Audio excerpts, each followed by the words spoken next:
السلام علیکم ورحمۃ اللہ وبرکاتہ۔ الحمد للہ رب العالمین والصلاة والسلام علی سید المرسلین وعلی آلہ واصحابہ اجمعین، اما بعد، قال النبی صلی اللہ علیہ وسلم اذا کانت لیلۃ النصف من شعبان فقوموا لیلہا وصوموا نہارہا۔ درود و سلام کا ہدیہ پیش کریں۔ اللہم صلی علی سیدنا مولانا محمد معدنی جود والکرم وآلہ وبارک وسلم، صلاۃ و سلام علیکہ یا رسول اللہ صلی اللہ علیہ وسلم۔ آج شعبان المعظم کی 13 تاریخ ہے۔ کل کا دن گزار کر 15ویں شب ہے، جس کو شب برات کہتے ہیں۔ اس لیے آج ہم شب برات سے متعلق کچھ باتیں آپ کو بتاتے ہیں۔ سنن ابن ماجہ،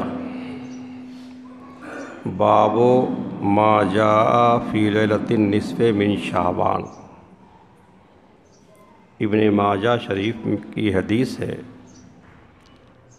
باب ہے باب ما جاء فی لیلۃ النصف من شعبان، یعنی شعبان کی 15ویں رات کی فضیلت میں جو حدیثیں آئی ہیں، ایک باب ان کا ہے۔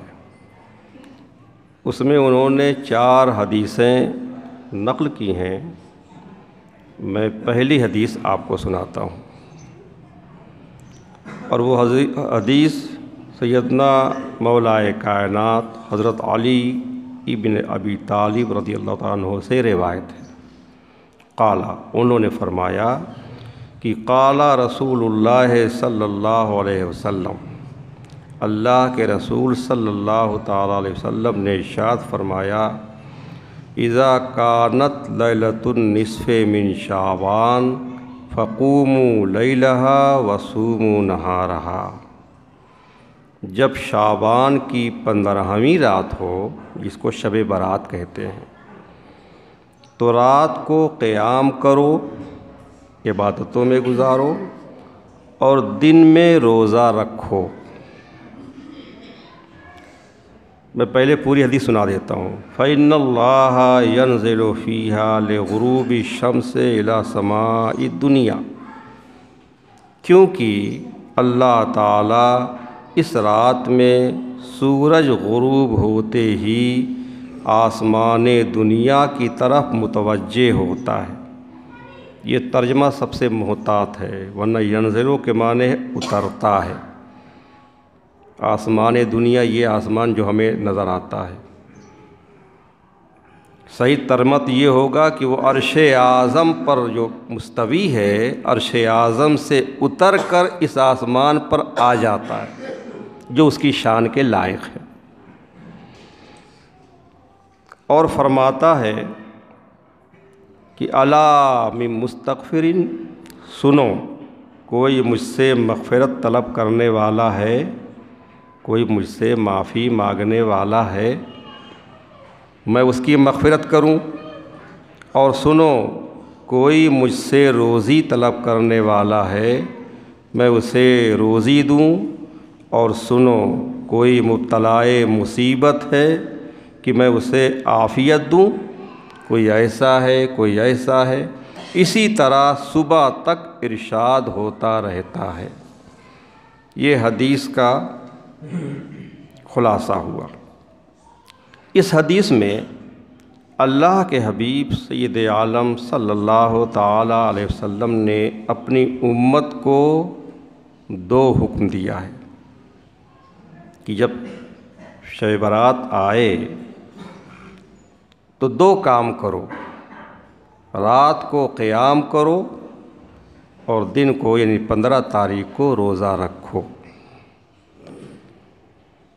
اب اس کی وجہ کیا بیان کی؟ رات کو قیام کرو یعنی نمازیں پڑھو، تلاوت کرو، ذکر وغیرہ کرو، اللہ کی بارگاہ میں دعائیں مانگو۔ اس کی وجہ یہ بیان کی کہ اللہ تعالیٰ جو عرش پر مستوی ہے، جو اس کی شان کے لائق ہے، وہ اتر کر اس آسمان پر آ جاتا ہے۔ یہ دنیا ہمارا گھر ہے۔ قرآن کریم میں اس آسمان کو چھت کہا ہے، سقفن، چھت کہا ہے۔ تو ہمارے گھر کی چھت ہے یہ آسمان۔ تو رب تعالیٰ جو عرش اعظم پر مستوی ہے، جو اس کی شان کے لائق ہے، وہ اتر کر اپنی شان کے لائق ہمارے گھر کی چھت پر آ جاتا ہے اور فرماتا ہے کہ کوئی مستغفر ہے، مغفرت طلب کرنے والا، کوئی مسترزق ہے، روزی طلب کرنے والا، کوئی مبتلا مصیبت ہے۔ پہلے نمبر پہ کہا مستغفر، علام مستغفرین، کوئی مغفرت طلب کرنے والا، معافی طلب کرنے والا ہے۔ دیکھیں، آپ کا کوئی محسن ہو، بہت بڑا احسان کرنے والا عزیز، اس نے کوئی حکم آپ کو دیا، کوئی کام آپ سے کہا، آپ نے اس کا وہ کام نہیں کیا، اس کا حکم نہیں مانا، جس کی بنیاد پر آپ کا محسن دوست آپ سے ناراض ہو گیا، تو کیا آپ کو فکر نہیں ہوگی؟ اب اس کو منانا ہوگا، اس کے گھر جانا ہوگا، معافی مانگنی ہوگی۔ اب وہ معاف کرے یا نہ کرے،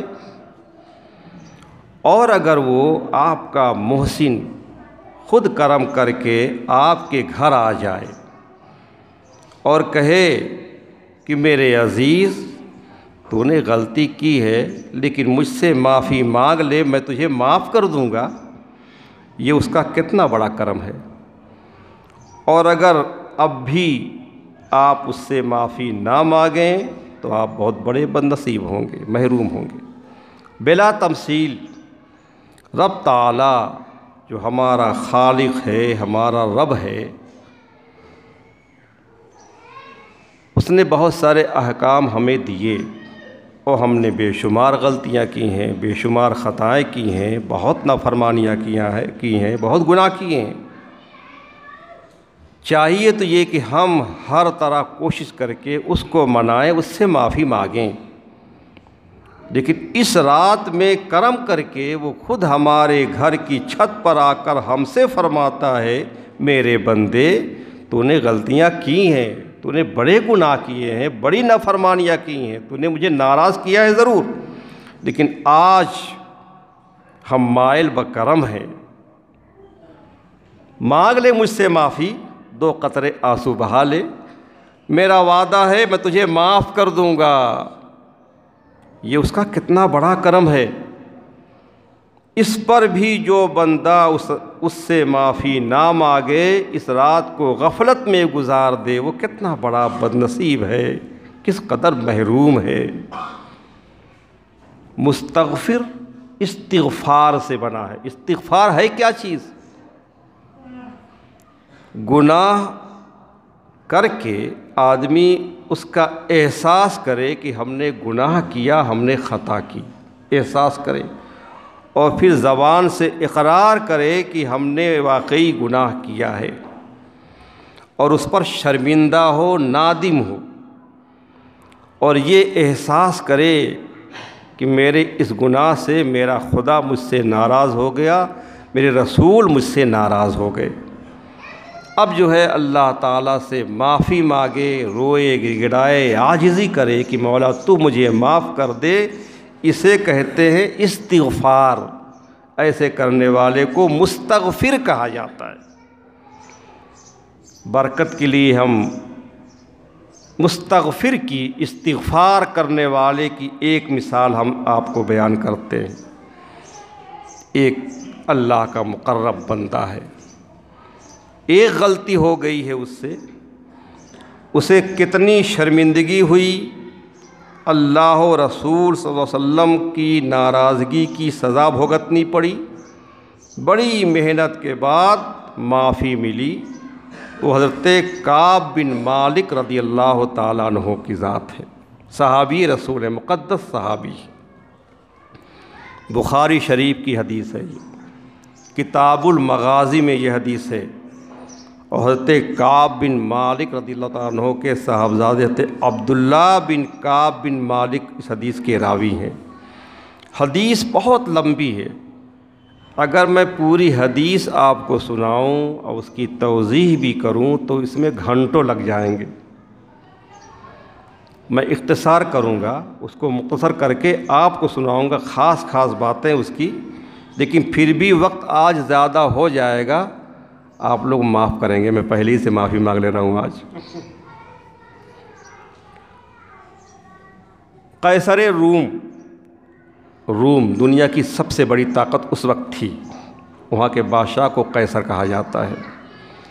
قیصر روم نے جب یہ سنا کہ مدینہ طیبہ میں ایک منظم ریاست ابھر رہی ہے، پہلے عرب کی کوئی ریاست تو تھی نہیں، یہ سب بدو تھے، جاہل گنوار تھے، کوئی حیثیت نہیں تھی۔ اللہ کے حبیب کا قدم ناز مدینے میں آیا، باقاعدہ ایک حکومت کی تشکیل آپ نے دے دی۔ تو جب قیصر روم کو معلوم ہوا کہ ایک باقاعدہ حکومت قائم ہو گئی ہے مدینے میں، تو اس نے وقت سے پہلے ہی اس کی سرکوبی ضروری سمجھی اور مدینے پر حملہ کے لیے فوجیں ترتیب دینا شروع کر دیں کہ ابھی یہ حکومت ابھر رہی ہے، ابھی سے اسلام اور پیغمبر اسلام کا خاتمہ دنیا سے ختم کر دیا جائے۔ مدینہ طیبہ میں اس فوجی تیاری کی خبر پہنچ گئی تو اللہ کے حبیب رحمت عالم صلی اللہ علیہ وسلم نے مناسب سمجھا کہ دشمن کو یقین دلا دیا جائے کہ مسلمان اگرچہ کم ہیں لیکن کمزور اور بزدل نہیں ہیں، اور دشمن کے گھر میں پہنچ کر اس سے مقابلہ کرنے کی طاقت رکھتے ہیں۔ حکم دے دیا مدینے میں کہ زور و شور سے تیاری کی جائے لڑائی کی، اور ہم جنگ کریں گے، چل کر کے خود اس کے ملک میں ہم للکاریں گے دشمن کو۔ زور و شور سے تیاری شروع ہو گئی۔ اسی جنگ کا نام ہے غزوہ تبوک۔ غزوہ تبوک ہے یہ، بہت دور تھا اس کا علاقہ، راستہ دشوار گزار، بہت لمبا اور خطرناک تھا۔ سامان رسد اور جنگ کے آلات اور سواری کے لیے اونٹوں کی بھی بہت کمی تھی۔ انہی دشواریوں کے پیش نظر اس غزوے کو غزوۃ الاسرا کہتے ہیں، بہت تنگ دستی کا غزوہ تھا، یہ جہاد تھا۔ حضرت کعب بن مالک رضی اللہ تعالیٰ عنہ اپنی سرگزشت بیان کرتے ہیں کہ میں نے جنگ میں حصہ لینے کے لیے زور و شور سے تیاری شروع کر دی، بھی جوان تھے یہ۔ اس مقصد کے لیے 2 اونٹنیاں خرید لیں، دوسرے کام جلد جلد نپٹانے لگا تاکہ وقت سے پہلے ہر کام سے فارغ ہو جاؤں، جب لڑائی کے لیے کوچ کا اعلان ہو تو فوراً لشکر میں شامل ہو سکوں۔ لشکر کی روانگی سے 3 دن پہلے کی بات ہے، وہ کہتے ہیں میں سارا دن کاروبار میں مصروف رہا تاکہ شام تک ہر کام سے فارغ ہو جاؤں، مگر اس روز میں اپنا کام ختم نہ کر سکا۔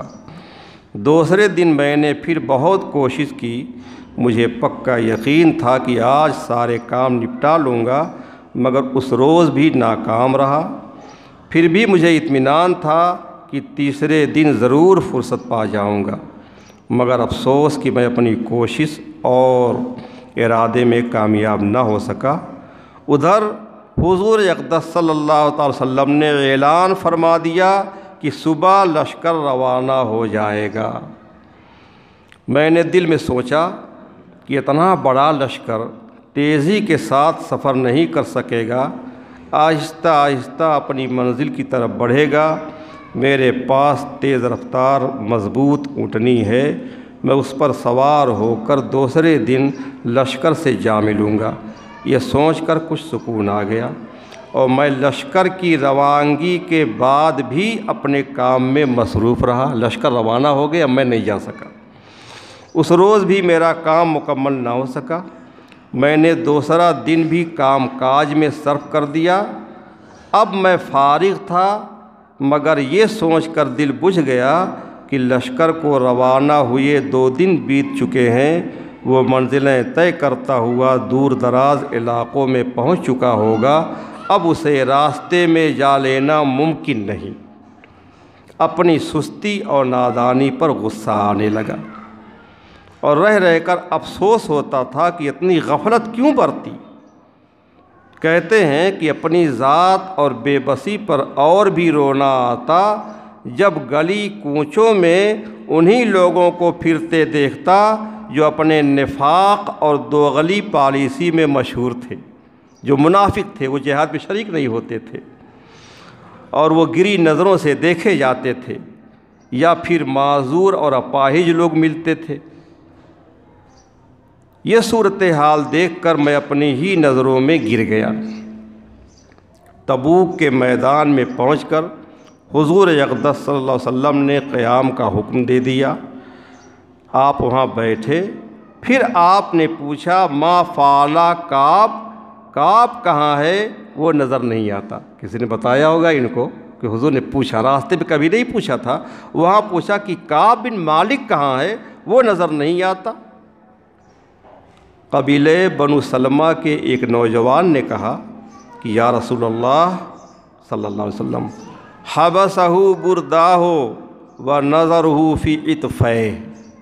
اس کے کہنے کا مطلب یہ ہے کہ آج کل اس نے امیری اور خوشحالی کا نیا نیا منہ دیکھا ہے، اس لیے اپنے کپڑوں کو ہی سنوارتا رہتا ہے اور اپنے آپ کے سوا اس کو کسی چیز کا دھیان نہیں ہے، اس لیے لشکر کے ساتھ نہیں آیا۔ ایسی بات کہہ دی۔ حضرت معاذ بن جبل رضی اللہ تعالیٰ عنہ نے نوجوان کو ٹوکا اور فرمایا بیسا ما قلتا، تم نے بہت بری بات کہی ہے۔ کعب بن مالک کے بارے میں ایسی حقیر رائے قائم کر کے تو نے اچھے اخلاق کا ثبوت نہیں دیا ہے۔ ہم نے آج تک اس کے ایمان و یقین میں کوئی خامی نہیں دیکھی ہے، ضرور کسی وجہ سے وہ شامل نہیں ہو سکے۔ حضرت کعب بن مالک فرماتے ہیں چند دنوں کے بعد مدینہ طیبہ میں یہ خبر موصول ہوئی کہ جنگی کارروائی سے فارغ ہونے کے بعد اب حضور نبی کریم صلی اللہ علیہ وسلم واپس تشریف لا رہے ہیں۔ میں نے اپنے گھر والوں سے مشورہ کیا کہ مجھے اب کیا کرنا چاہیے۔ حضور تو ناراض ہوں گے، میں گیا نہیں لشکر میں، حضور کی ناراضگی کا خیال میری جان لے لے گا۔ میرے گھر والوں نے اپنا اپنا مشورہ دیا، کسی نے کہا کچھ بہانہ کر دے، اس طرح سے لوگوں نے اپنا اپنا مشورہ دیا، لیکن میں نے پکا ارادہ کر لیا کہ سچ سچ سب کچھ بتا دوں گا کہ یہ میری کاہلی ہے۔ اس سے وقتی طور پر تو ضرور شرمندگی ہوگی، لیکن یہ بات کی رسوائی سے بہتر ہے، کیونکہ حضور اقدس صلی اللہ علیہ وسلم سے کسی چیز کا چھپا رہ جانا ممکن ہی نہیں ہے۔ اللہ تعالیٰ وحی کے ذریعے سے سارا راز کھول دے گا، بتا دے گا سب کچھ۔ حضور اقدس صلی اللہ علیہ وسلم کی عادت مبارکہ تھی کہ کانا اذا قدما من سفر بدا بالمسجد فیرکع فی رکعتین ثم جلس للناس۔ جب بھی آپ سفر سے واپس تشریف لاتے تو سب سے پہلے مسجد میں تشریف لاتے، یہ طریقہ سنت بھی ہے، اور 2 رکعتیں نماز ادا فرماتے، پھر لوگوں کے لیے بیٹھ جاتے، ملنے والے آتے۔ اس دفعہ بھی آپ نے معمول کے مطابق مسجد میں آ کر 2 رکعتیں ادا فرمائیں، پھر وہیں بیٹھ گئے۔ اور جب حضور بیٹھ گئے تو سب سے پہلے منافقین آنے لگے، جو جنگ میں گئے نہیں تھے، منافق تھے، وہ جھوٹ موٹ صرف اوپر سے کلمہ پڑھنے والے نمائشی مسلمان، منافق لوگ جو حضور کے ہمراہ نہیں گئے تھے، وہ آ گئے اور ٹیڑھے ترچھے عذر اور اپنی اپنی مجبوری پیش کرنے لگے کہ مجھے یہ مجبوری تھی، مجھے یہ پریشانی تھی، وہ سب جھوٹ۔ آپ نے کسی کو کچھ نہیں کہا، سب کے عذر قبول کر لیے، ٹھیک ہے جاؤ۔ حضرت کعب بن مالک کہتے ہیں اخیر میں جب میں ڈرتے جھجکتے آگے بڑھا، یہ پکے مومن تھے، محبت کرنے والے تھے، غیروں کی کوئی غلطی پکڑی نہیں جاتی ہے اور اپنوں سے تھوڑی سی غلطی ہو جائے بہت بڑی ہوتی ہے۔ کہتے ہیں فجئتہ فلما سلمت علیہ، میں آپ کی بارگاہ میں حاضر ہوا، جب میں نے بڑی ہمت کر کے آپ کو سلام کیا تو تبسم تبسم المغضب، تو سرکار نے اس طرح مسکرا کر دیکھا جس میں غضب و جلال کی بجلیاں پوشیدہ تھیں۔ مسکرا کے دیکھا تو لیکن اس مسکراہٹ میں بھی غصہ بھرا ہوا تھا۔ آپ کی بے رخی سے ناراضگی کے آثار صاف ظاہر ہو رہے تھے۔ دیکھیں آدمی جب کسی سے بہت قریب ہوتا ہے تو اس کا غصہ سمجھ جاتا ہے، وہ کتنی ہی مسکرا کے بولے لیکن چہرے کے انداز سے بات کے اندر سمجھ جاتا ہے کہ یہ مجھ سے ناراض ہے۔ سمجھ گئے کہ حضور ناراض ہیں۔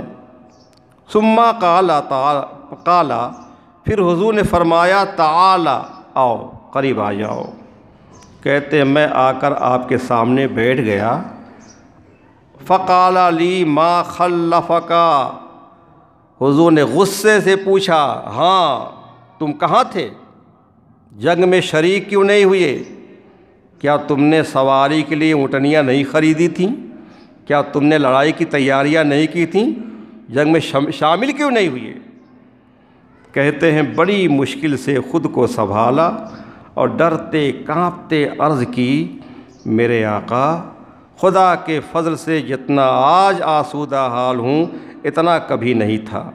اونٹنیاں بھی خریدی ہوئی تھیں، تیاری مکمل میں نے کر لی تھی، مجھے بات بنانے کا ڈھنگ بھی آتا ہے، مگر جھوٹ نہیں بولوں گا، سچ یہ ہے کہ مجھ سے سستی ہو گئی۔ واللہ ما کان لی من عذر، اللہ کی قسم مجھے کوئی مجبوری نہیں تھی، میری سستی اور کاہلی ہے کہ میں شامل نہ ہو سکا۔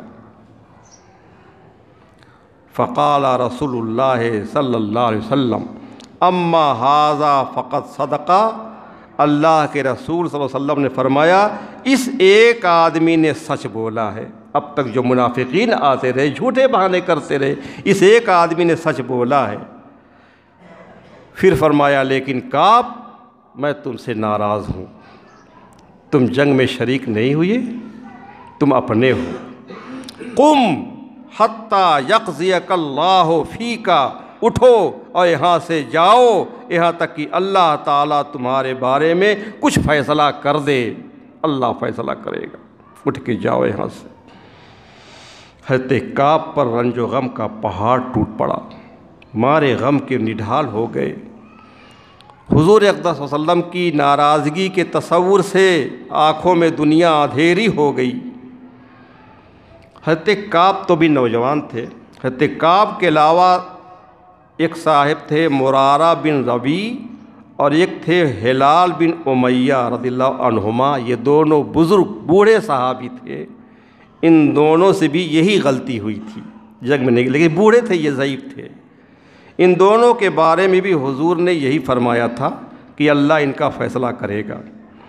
حضرت کعب کہتے ہیں کہ جب مجھے پتہ چلا کہ میرے علاوہ دو اور نیک آدمی بھی اسی جرم میں ملوث ہیں تو میری کچھ ڈھارس بندھی اور یہ سوچ کر کچھ اطمینان ہوا کہ اس میدان میں میں تنہا نہیں ہوں۔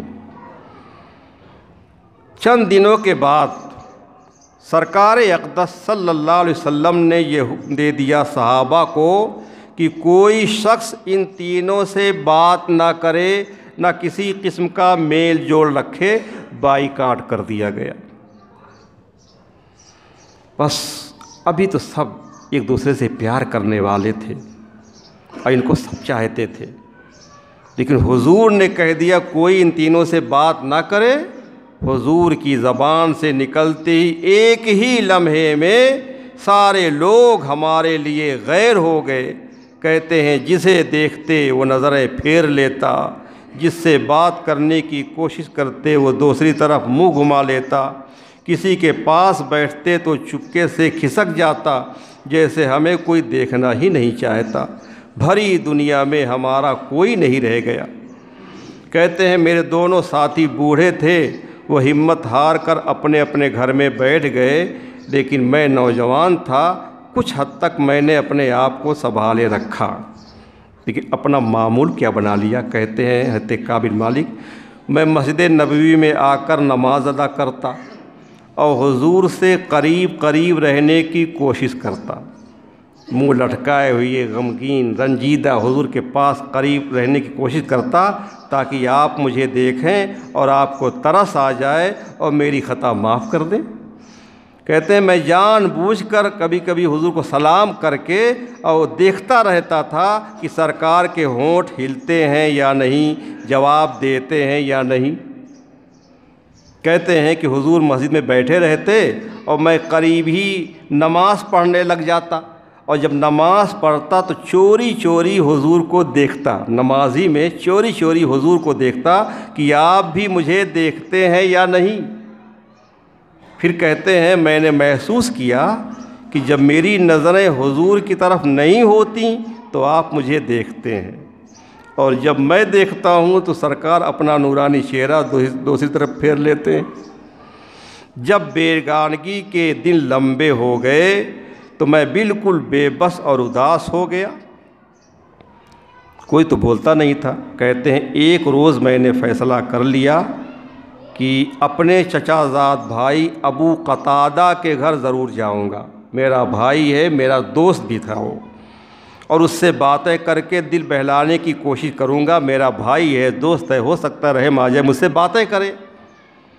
کہتے ہیں میں میرے اس سے گہرے اور پرانے تعلقات ہیں، یہ سوچ کر میں نے اس کے گھر کی دیوار پھلانگی اور اندر چلا گیا، لیکن یہ دیکھ کر میں حیران رہ گیا کہ میرے جگری دوست اور جانی بھائی نے میری طرف نگاہ اٹھا کر دیکھنا بھی گوارا نہیں کیا۔ اللہ کے رسول نے منع کر دیا تھا۔ بے چارگی سے میری آنکھوں میں آنسو روا ہو گئے، دل بھرا گیا۔ میں نے درد بھرے لہجے میں کہا، اے ابو قتادہ، کیا میں اتنا برا ہو گیا ہوں کہ تو نہ تو بات کرتا ہے اور نہ نگاہ اٹھا کر مجھے دیکھتا ہے؟ کیا تجھے یہ حقیقت نہیں معلوم ہے کہ احب اللہ و رسولہ، میں اللہ اور رسول سے پیار کرتا ہوں؟ حضور مجھ سے ناراض ہیں، ان کی ناراضگی میری جان لے لیتی ہے، میں کیا کروں؟ تو بھی مجھ سے بات نہیں کرتا۔ کہتے ہیں میری ان باتوں نے بھی اس پر کچھ اثر نہیں کیا۔ جب میں نے بار بار ہی بات دہرائی اور اسے واسطے دیے، قسمیں دیں، تو اس کے ہونٹوں سے صرف یہی نکلا، اللہ و رسولہ عالم، اللہ رسول بہتر جانے کہ تو رسول اللہ سے پیار کرتا ہے کہ نہیں کرتا۔ کہتے ہیں میں ابو قتادہ کے اس بیگانہ پن سے بے جان اور بالکل نڈھال ہو گیا، رنجیدہ واپس چلا آیا۔ عرب کی سرحد پر شاہ غسان کی حکومت تھی، اس کے دربار تک میری رسائی تھی اور وہ لوگ میری بہت قدر کرتے تھے۔ جب انہیں پتہ چلا کہ مدینے میں میرا بائیکاٹ ہو گیا ہے تو اس نے میری طرف قاصد بھیجا خط دے کر کے۔ ایک روز میں بازار سے گزر رہا تھا کہ قاصد مجھے ملا اور شاہ غسان کا خط دیا۔ اس خط میں لکھا تھا کہ ہمیں پتہ چلا ہے کہ تمہارے صاحب نے تم پر ظلم کیا ہے، حضور کے بارے میں، تمہارے صاحب نے تم پر ظلم کیا ہے، تم ایسی چیز نہیں ہو کہ تمہیں حقیر سمجھا جائے، تم ہمارے دربار میں چلے آؤ، ہم تمہاری بہت قدر کریں گے۔ کہتے ہیں یہ خط پڑھ کر میری آنکھوں میں آنسو آ گئے۔ میں نے اللہ تعالیٰ کی بارگاہ میں عرض کی، میرے مولا میری حالت پر رحم فرما، اب تو غیر لوگ بھی میرے ایمان کا سودا کرنے لگے ہیں۔ کہتے ہیں کہ شاہ غسان کو کیا پتہ تھا کہ میں بادشاہی پر حضور کی غلامی کو ترجیح دیتا ہوں اور اس پر فخر بھی کرتا ہوں۔ علامہ حسن رضا بریلوی نے کہا ہے کہ ان کے در کی بھیک چھوڑیں سروری کے واسطے، ان کے در کی بھیک اچھی، سروری اچھی نہیں۔ پاس ہی تنور میں آگ بھڑک رہی تھی، قاصد کے سامنے ہی میں نے وہ خط اس آگ میں ڈال دیا اور خود آ کر گوشہ نشیں ہو گیا۔ اسی حالت میں 40 دن بیت گئے۔ ایک دن نبی کریم صلی اللہ علیہ وسلم کا قاصد آیا کہ بیوی سے بھی علیحدہ ہو جاؤ، اور سختی بڑھ گئی۔ میں نے پوچھا قاصد سے کیا طلاق دے دوں؟ حضور کہہ دے تو میں طلاق بھی دے سکتا ہوں۔ اس نے کہا نہیں، طلاق نہیں، صرف علیحدہ کرنے کا حکم دیا ہے۔ میں نے اپنی بیوی سے کہا تم اپنے میکے چلی جاؤ۔ اس حدیث سے یہ بھی معلوم ہوا کہ نبی کریم صلی اللہ علیہ وسلم ہر مومن کی ہر چیز کے مالک ہیں، یہاں تک کہ اگر آپ چاہیں تو کسی مسلمان کو اس کی بیوی کے ساتھ عمل زوجیت سے بھی روک سکتے ہیں۔ حضرت کعب فرماتے ہیں کہ اب تنہائی میں صرف رونے دھونے سے کام تھا، زمین اپنی وسعتوں کے باوجود تنگ ہو گئی تھی، یوں لگتا تھا کہ ہر چیز تاریکی میں ڈوب گئی ہے۔ اسی طرح 10 دن اور گزر گئے، اب اس حالت کو 50 دن ہو گئے تھے۔ 50ویں رات کی صبح کو میں نے اپنے گھر کی چھت پر فجر کی نماز پڑھی اور بالکل اداس اور غمگین بیٹھا ہوا تھا۔ میں اپنی جان سے بیزار ہو چکا تھا کہ اچانک ایک بیک سارا ماحول بدل گیا۔ وہ کیا ہوا؟ حضرت حمزہ اسلمی بڑے جوان مرد اور بھاری بھرکم آدمی تھے۔ ان کی آواز بہت بلند تھی، جب وہ ٹیلے پر کھڑے ہو کر آواز دیتے تو بہت دور تک سنائی دیتی تھی۔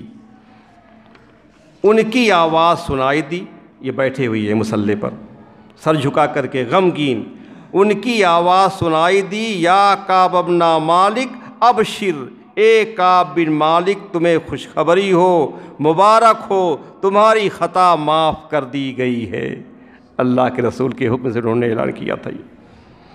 کہتے ہیں یہ سنتے ہی فخررت ساجداً، یہ سن کر میں سجدے میں گر پڑا اور مجھے معلوم ہو گیا کہ فراخی کا وقت آ چکا ہے۔ کہتے ہیں کہ ساری دنیا کے خزانوں کی خوشخبری سے مجھے اتنی خوشی نہ ہوتی جتنی خوشی اس آواز سے ہوئی۔ میں انتہائی خوشی کے عالم میں آگے بڑھ کر اپنے کپڑے جو میں نے پہنے تھے اتار کر خوشی میں ان کو دے دیے۔ اس وقت میرے پاس صرف یہی کپڑے تھے، اور جلدی سے کسی سے ادھار لے کر میں نے کپڑے پہنے، اور میں انتہائی خوشی میں ڈوبا ہوا مسجد نبوی کی طرف چل پڑا۔ لوگوں نے فوج در فوج مجھ سے ملاقات کی اور خطا معاف ہونے کی مبارکباد دینے لگے۔ میں مسجد میں پہنچا، دیکھا کہ وہاں جتنے لوگ حاضر تھے سب کے چہرے روشن تھے، اور سرکار اقدس صلی اللہ تعالی وسلم ان کے درمیان عجیب ادائے دلربانہ کے ساتھ بیٹھے ہوئے تھے، اور خوشی آپ کے چہرے سے ظاہر تھی۔ میں نے پہلی ہی نظر میں جان لیا کہ میرے محبوب صلی اللہ علیہ وسلم بہت خوش ہیں۔ مجھے دیکھ کر حضرت طلحہ اٹھے، والہانہ انداز سے میرے ساتھ لپٹ گئے، سب نے مبارکباد دی اور بڑی خوشی ظاہر کی۔ اب کہتے ہیں فلما سلمت علی رسول اللہ قال وهو يبرق وجهه من السرور ابشر بخیر یوم مر علیک مذ ولدت امک۔ جب میں نے نبی کریم صلی اللہ علیہ وسلم کو سلام کیا تو ایسی حالت میں کہ آپ کا چہرہ انور خوشی سے دمک رہا تھا، فرمایا اے کعب بن مالک تمہیں مبارک ہو، خدا نے تمہاری توبہ قبول فرما لی ہے اور تمہاری خطا معاف کر دی ہے۔ جب سے تم پیدا ہوئے ہو تمہاری زندگی میں اس سے بڑی خوشی کا دن کبھی نہیں آیا ہوگا۔ جب میں آپ کے سامنے بیٹھ گیا تو عرض کیا یا رسول اللہ صلی اللہ علیہ وسلم، میری توبہ کی تکمیل یہ ہے کہ اس خوشی میں اپنا سارا مال اللہ اور اس کے رسول کے نام پر صدقہ کرتا ہوں۔ جس مال و اسباب میں مشغولیت کی بنیاد پر میں جہاد میں شریک نہ ہو سکا، جس مال و اسباب کی وجہ سے میرے آقا 50 دن مجھ سے ناراض رہے، مجھے ایسے مال و اسباب کی ضرورت نہیں ہے، مجھے ایسا مال نہیں چاہیے، ایسی دولت نہیں چاہیے، بس یا رسول اللہ مجھے صرف یہ چاہیے کہ آپ مجھ سے راضی رہیں، آپ مجھ سے خوش رہیں، آپ کبھی مجھ سے ناراض نہ ہوا کریں، اور مجھے کچھ نہیں چاہیے، کچھ نہیں چاہیے، صرف آپ کی رضا چاہیے، آپ کی خوشی چاہیے۔ اور چونکہ میں نے سچ کہا تھا اس سے پہلے، اور سچائی کی وجہ سے مجھے یہ خوشی ملی ہے، اس لیے وعدہ کرتا ہوں کہ آئندہ بھی ہمیشہ سچ ہی بولوں گا۔ اب دیکھیں، میں نے بہت حصے اس کے حذف کر دیے، اور قرآن کریم میں جو ان کی توبہ کا واقعہ ہے اس میں بیان نہیں کیا، ورنہ گھنٹوں لگ جائیں گے۔ ان سے صرف ایک خطا ہوئی تھی کہ جہاد میں شریک نہ ہوئے، تو کس قدر اذیت ناک 50 دن گزرے، اللہ ناراض ہوا، اللہ کے رسول ناراض ہوئے، ہر انسان نے ان سے بات چیت کرنا اور کسی طرح کا تعلق رکھنا بند کر دیا، ہزاروں موت مرے ہوں گے ان 50 دنوں میں، پھر ان کو معافی ملی، اللہ راضی ہوا، رسول اللہ راضی ہوئے، رحمت نے ان کو اپنی آغوش میں لیا۔ پیارے بھائیو، ہم سے ایک دو خطائیں نہیں، ہم سے بے شمار خطائیں ہوئی، بے شمار نافرمانیاں ہوئی، بے شمار گناہ ہوئے ہم سے، مگر ہمارے رسول اپنی رحمت بھری زبان میں فرماتے ہیں کہ تمہارا مہربان رب شب برات کو سورج ڈوبتے ہی تمہارے گھر کی چھت پر آ جاتا ہے اور فرماتا ہے، میرے بندو تم نے بہت نافرمانیاں کی ہیں ہماری، مگر آج ہم تم سے اتنا قریب ہو کر ہم خود کہتے ہیں، میرے بندو اپنے گناہوں کا احساس کر لو، گناہوں کا اقرار کر لو، شرمندگی اور ندامت کے آنسو بہا لو، بس مجھ سے تم دل سے کہہ دو، ایک مرتبہ کہہ دو، میرے مولا مجھے معاف کر دے، میں تمہیں معاف کر دوں گا، میرا وعدہ ہے۔ سرکار نے یہ فرمایا، رات کو قیام میں گزارو اور دن کو روزے میں، تو رات میں معافی بھی مانگو، اور اگر تنگ دست ہو، مفلس ہو تو روزی بھی مانگو، اور بیمار ہو یا مصیبت میں گرفتار ہو تو عافیت بھی مانگو، میں تمہیں معاف بھی کروں گا، میں تمہیں خوشحال بھی کر دوں گا، اور میں تمہیں صحت، سلامتی، تندرستی، عافیت بھی عطا فرماؤں گا، یہ رب کا وعدہ ہے۔ مولا تعالی ہمیں اس رات کا احترام کرنے کی توفیق عطا فرمائے، اور اس رات کی برکتیں ہمیں نصیب فرمائے۔ فاتحہ۔